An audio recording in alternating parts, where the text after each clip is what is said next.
on Tata's Omega Arc platform that has been derived from Land Rover's D8 platform that underpins the Range Rover Evoque and Discovery Sport. This is the all-new Tata Harrier, and we have it with us on the streets of New Delhi for a road test review. Stay tuned as we bring you all information about the Harrier.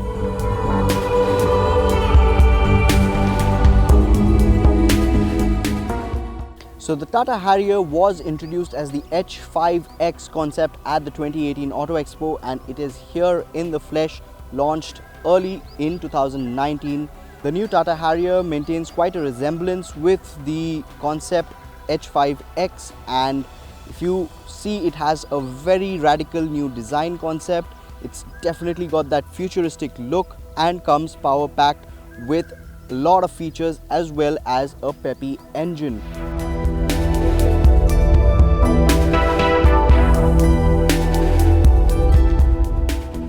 The facade of the Harrier has a very modern look. You have these blade-like LED daytime running lamps, glossy grille up front, and of course you have the projector headlamps with the halogen lamp a little lower. That is kind of becoming the norm, and you see that on a few new SUVs that are hitting the Indian market. The front has a very imposing overall design and it does look robust. It is reminiscent of a few design concepts that we have seen with Land Rover as well as Jaguar.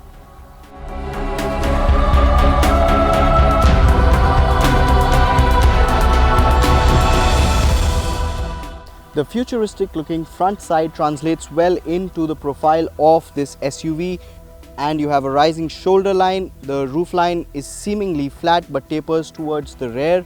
The wheel arches are quite pronounced and there is plenty of room between the wheel and the arch, so you have a lot of area if you are going over off-road terrain as well for the wheel to travel. And the dynamic lines on the side give it a very distinct identity and profile. You also have this chrome strip that again gives it a touch of premiumness. The ORVMs as well come with piano black cladding, and the sides as well as the rear you have blacked out bits. Another pointer which is quite interesting to look at is the Tata Harrier emblem that has been housed in this brushed aluminium finish on the side towards the C-pillar.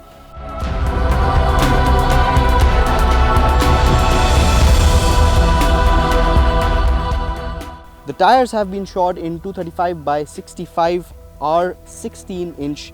So you have 16-inch alloy wheels. They are a bit plain Jane but definitely get the job done pretty well.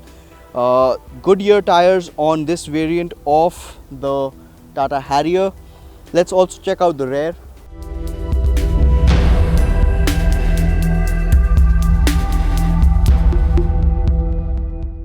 The roof line tapers gradually towards the rear and the slant finishes elegantly in this dynamic looking tail lamp setup as well as a very unique boot.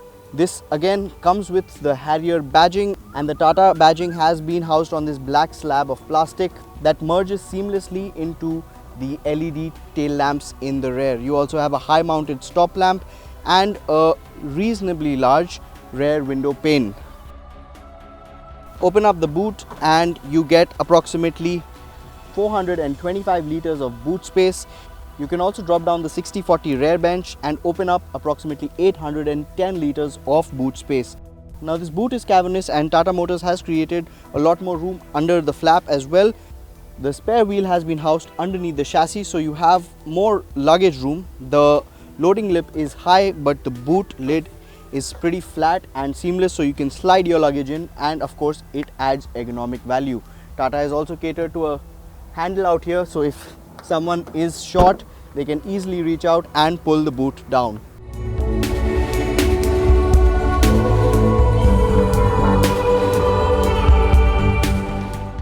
Now while the design outside is pretty futuristic, Tata has done a great job for the interiors as well. The cabin looks very premium. Different colors and different bits give it a refreshing new look. Soft to touch materials all around the dash. You have this mock wood that has been used, slab of wood which is running across almost seamlessly on the dash. glossy bits here and there, with of course use of brushed aluminium and piano black to give it a very premium appeal. That said, the steering wheel seems a little out of place on this extremely premium dash. Interiors as well have been given a touch of class with perforated leatherette upholstery over here as well as on the seats. Of course, not to miss out is this unique design of the handbrake that looks like a control of an aeroplane. Tata has catered to plenty of features inside the cabin of the Harrier as well. You get standard features such as electrically adjustable and retractable ORVMs, steering mounted controls, connectivity for Android Auto, Apple CarPlay. You have automatic rain sensing wipers, automatic headlamps, different drive modes which we will touch upon at a later stage in this review.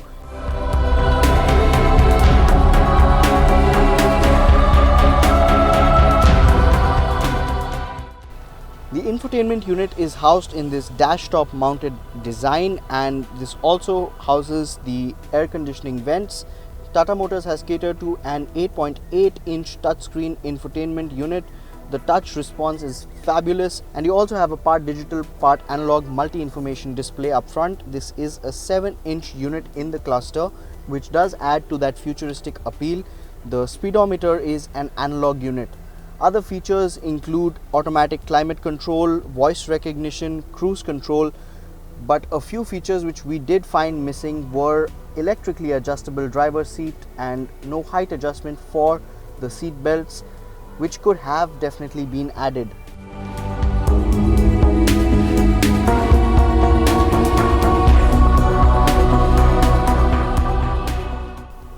Seating comfort as well is pretty good, and the bolstering on the sides as well as the backrest is great, so you stay well ensconced even if you are in off-road conditions. You don't get tossed around a bit too much. Let's also check out space in the rear seat.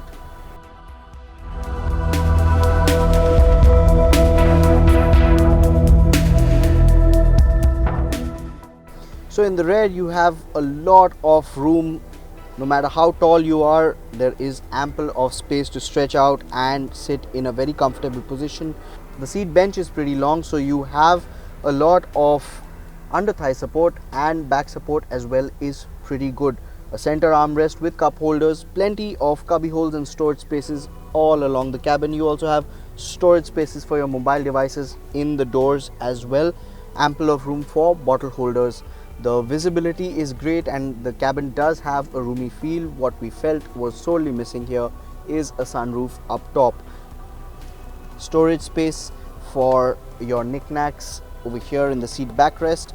And an interesting point to note here is that the USB connectivity slot out here is placed low down over there, and it is the same with the front. So you really need to bend down and reach out to connect your mobile devices via USB for charging or for connecting it to the infotainment unit. Again, this center armrest for the front seats does not house the rear air conditioning vents. You have those over here in the B pillar, and that is pretty convenient for people sitting on the sides, but for someone sitting in the middle it may seem to be a little inconvenient. Speaking of the middle seat occupant, the seat is pretty flat, so someone sitting in the middle will be comfortable. The floor tunnel is not too intrusive, so you will sit quite comfortably in the middle as well, and there is ample of shoulder room inside this cabin to easily accommodate 5 adults.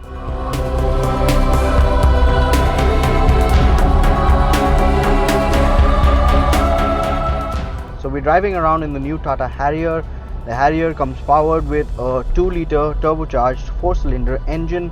Tata has named this the Kryotec engine. Comes mated to a 6-speed manual transmission. There is no automatic on offer at the moment. Now this is a Fiat sourced engine, and the transmission as well is a Fiat sourced unit.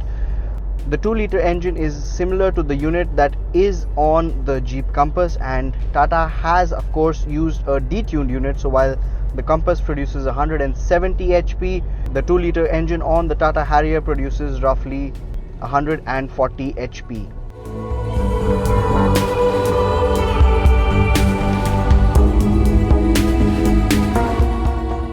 So this 2-liter engine produces 350 Newton meters of torque. The torque comes in pretty early in the rev band, and the meat of the power lies in the mid-range. post 3500 to 4000 rpm there is not much on offer. The turbocharged engine is a bit loud, so you will definitely hear that diesel engine rumble as soon as you press the start stop button, and even when you are revving up, the sound of the diesel engine does creep into the cabin. To compensate this, Tata has also built in a function in the music system, and when you do accelerate or rev harder, the music system tends to be a little louder as you gradually progress in speed. This does do a good job in dulling out the various noises that come from the road as well as from the engine bay. Now at lower speeds the steering does feel a little weighted, but as you gradually pick up momentum the steering starts feeling quite light. Maneuvering in city traffic is pretty good, and parking into tight spots may be a little bit of a burden because the steering does feel slightly heavy. Tata has also catered to various drive modes on the new Harrier. So you have city mode, which can be selected via the dial on the center flow console, and then on the dash you have two buttons for eco or sport. Notably, all three driving modes have different functions and functionality, and that is pretty evident in the way the vehicle starts behaving. Tata Motors has also catered to wet road and rough road conditions, in which the vehicle offers more traction as opposed to the other three modes, and you definitely get a lot of input from the different driver aids which come into play at various situations and scenarios according to what the sensors are picking up. So overall, whether it is in wet conditions or rough road conditions or highway conditions, you are quite stable and quite secure inside the all new Tata Harrier.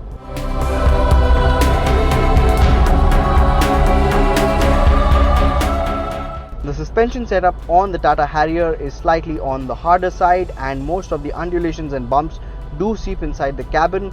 The potholes and speed breakers of course can toss you around a little bit. That said, the seats do provide enough bolstering to keep you well ensconced. Now Tata is offering the Harrier with a disc and drum brake setup. We felt that a disc brake setup on all four wheels would have definitely been a much needed advantage, but to my surprise the braking setup is quite good, and even when you are braking in panic braking conditions, the Harrier does hold its own and is quite stable. This can also be attributed to the wide track that comes on this SUV and the sturdy suspension, which offers more control as well as traction while braking.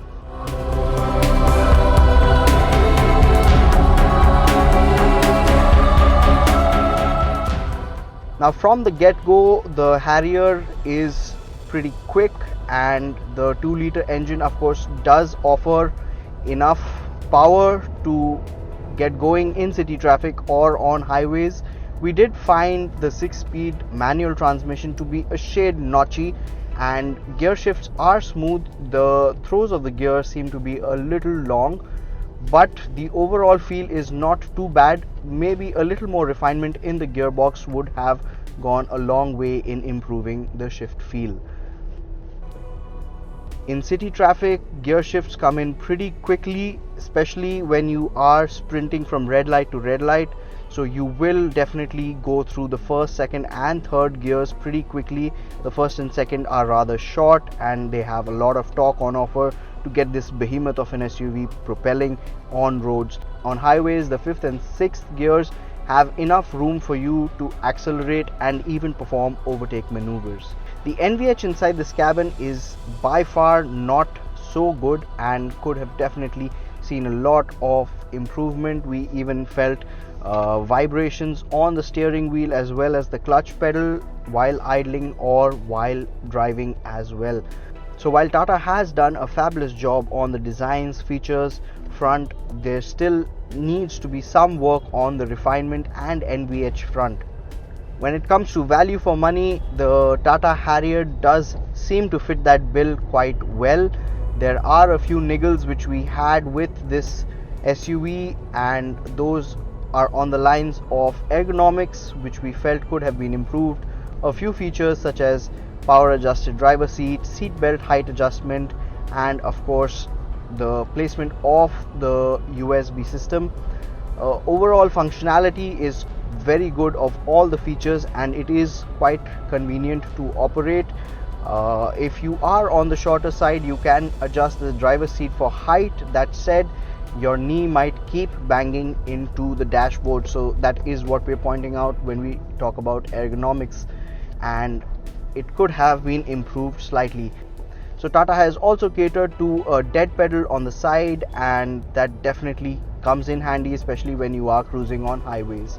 So all in all, the Tata Harrier is a very well bolted product and definitely offers a lot of comfort, convenience, and that oomph factor on road to differentiate you from standard traffic. The road presence of the Harrier is quite good, and during our road test review as well, we had quite a few inquiries and a lot of heads turning our way.